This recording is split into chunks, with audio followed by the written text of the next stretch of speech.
E aí, gente, vamos para a última parte dessa aula falando sobre alguns tipos especiais, algumas modalidades especiais de compra e venda e sobre algumas cláusulas especiais que a gente pode apor no negócio, no contrato de compra e venda. Então, para as compras e vendas especiais, tipos especiais, a gente tem em primeiro lugar a venda mediante amostra, que está prevista no artigo 484 do Código Civil. Se a venda se realizar à vista de amostras, protótipos ou modelos, entender-se-á que o vendedor assegura terá coisas, qualidades que a elas correspondem. Parágrafo único. Prevalece a amostra, o protótipo ou modelo se houver contradição ou diferença com a maneira pela qual se descreveu a coisa no contrato.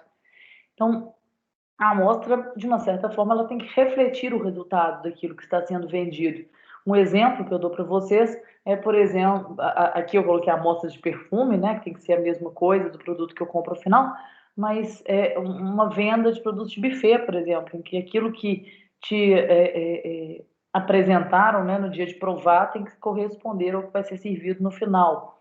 Então, a gente tem várias situações em que você coloca maquetes, amostras, modelos, etc., que passa a integrar o contrato, a vincular no resultado final. Outros dois tipos de compra e venda que são importantes para a gente são a venda de corpos e a venda ad mensura, que estão nos artigos 500 e 501 do Código Civil. Vou falar aqui genericamente, depois vocês façam uma lida nos dispositivos. Veja que quando eu falo de uma venda ad corpus, eu tenho em vista a aquisição da totalidade daquela coisa que está sendo vendida, sem me ater exatamente à dimensão, à medida exata daquilo. Isso serve muito para imóveis, para questões que envolvem um pouco, talvez, discussões de medida.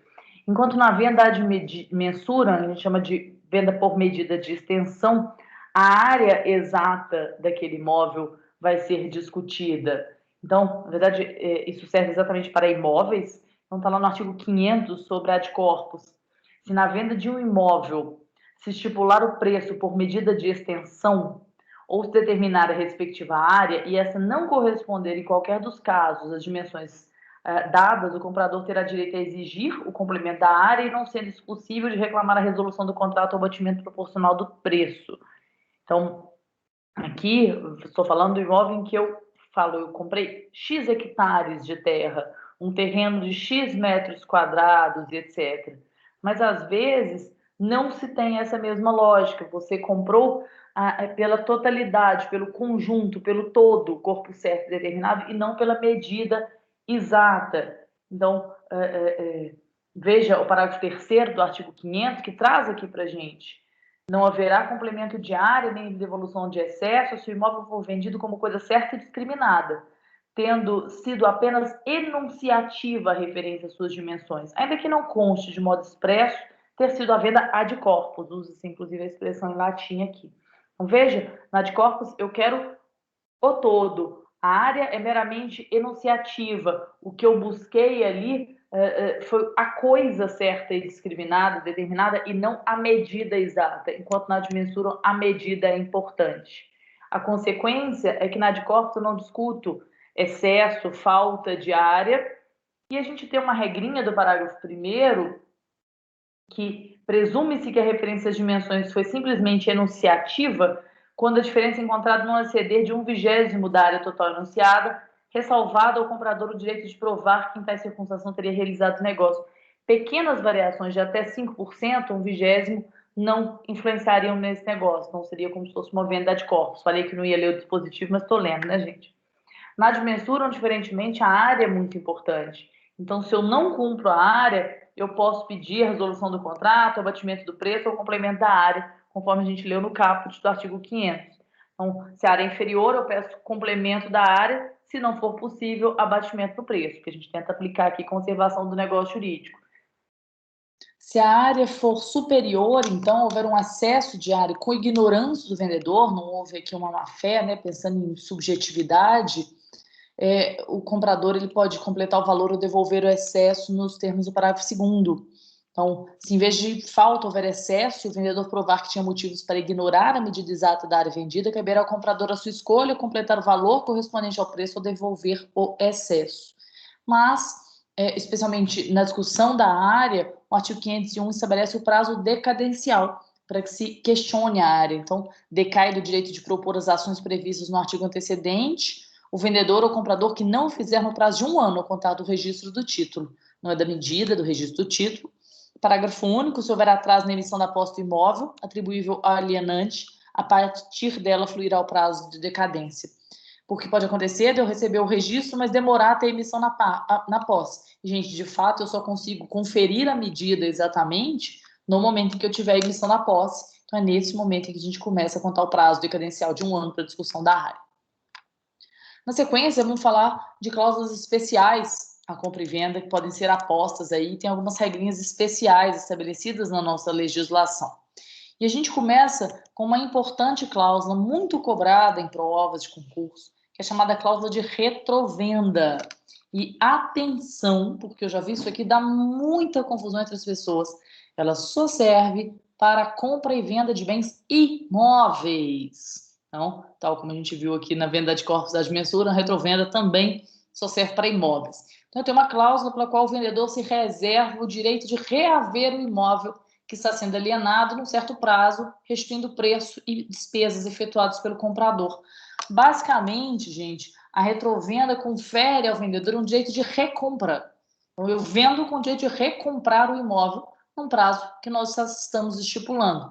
E esse prazo não pode ultrapassar 3 anos. É possível que nós estipulemos um prazo menor, seja por 6 meses, por 1 ano, etc. Mas o máximo do prazo de retrovenda admitido pela legislação é de 3 anos. Esse direito decorrente da retrovenda, nós vamos chamar de direito de retrato. Ele é acessível, então eu posso passar a um terceiro esse direito de recomprar o imóvel. Inclusive, ele é transmitido aos herdeiros e legatários. E o que significa que, se o comprador do imóvel transfere esse imóvel para um terceiro, é quase um direito real, gente. Transfere o imóvel para um terceiro, eu, os meus herdeiros, o cessionário do meu direito decorrente da retrovenda, podemos exercer esse direito contra o terceiro adquirente. Importante ele ser registrado. O adquirente, então, ele vai ter que permitir a recompra ali pelo vendedor, seus herdeiros, seus cessionários, etc. E esse direito de retrato ou de resgate, ele é cogente, no sentido de que, se houver ali uma resistência, é possível que eu ajuize uma ação de adjudicação compulsória para exercer esse direito, desde que eu deposite judicialmente as quantias devidas. Veja que nisso aqui a gente até lembra um pouquinho da ação de preempção, naquele caso da venda de bem de condomínio indivisível, não é isso? Que, fazendo ação com depósito do preço, o condômino preterido poderia pedir adjudicação compulsória. Prestem atenção nisso aqui, porque vai ter diferença com outras figuras.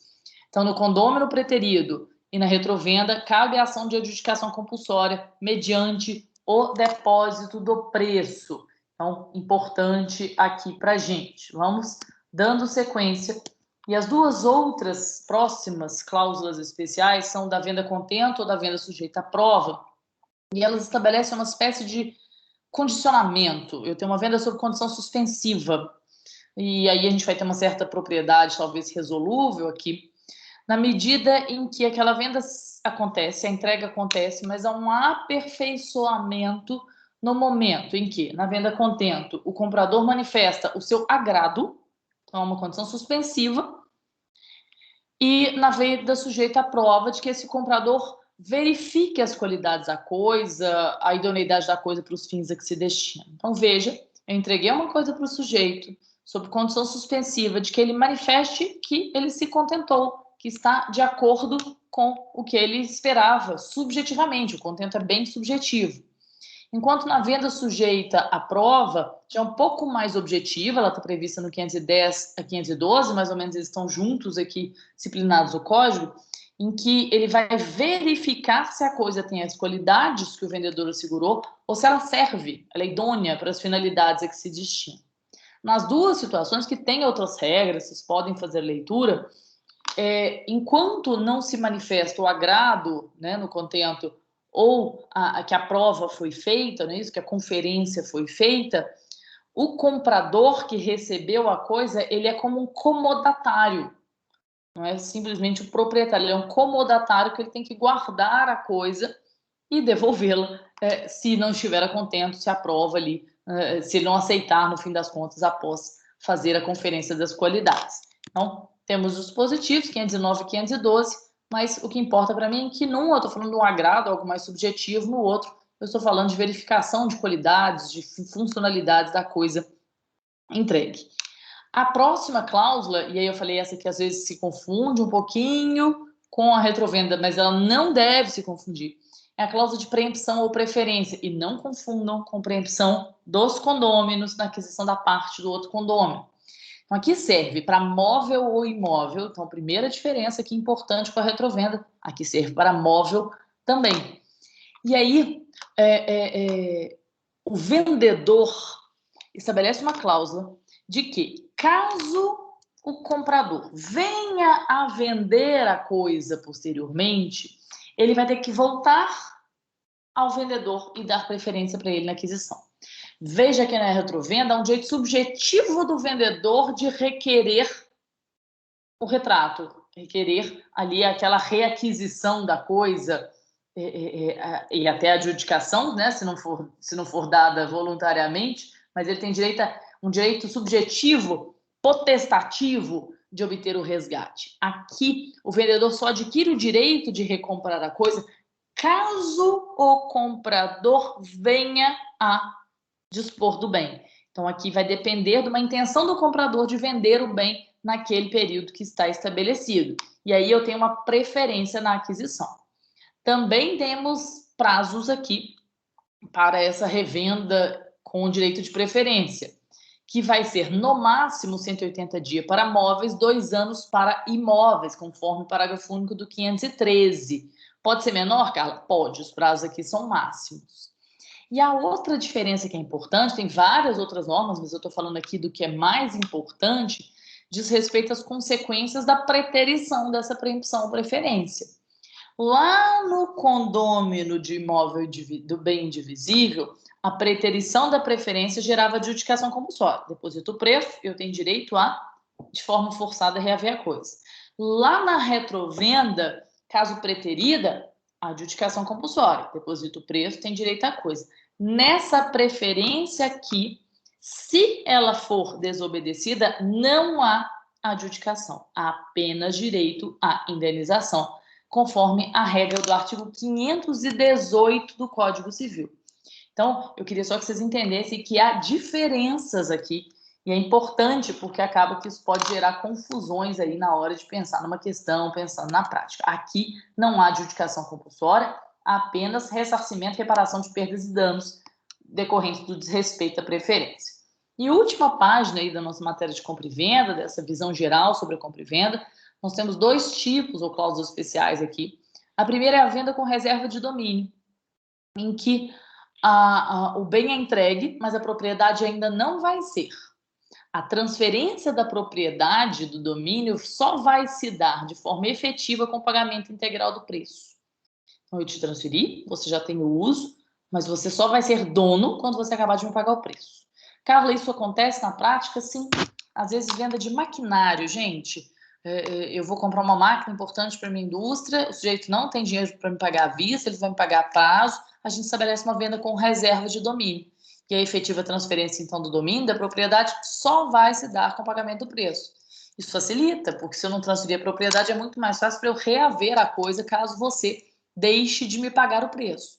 E aí vai ter um fenômeno que vocês vão estudar melhor dentro dos direitos reais, que vai acontecer o desmembramento da posse.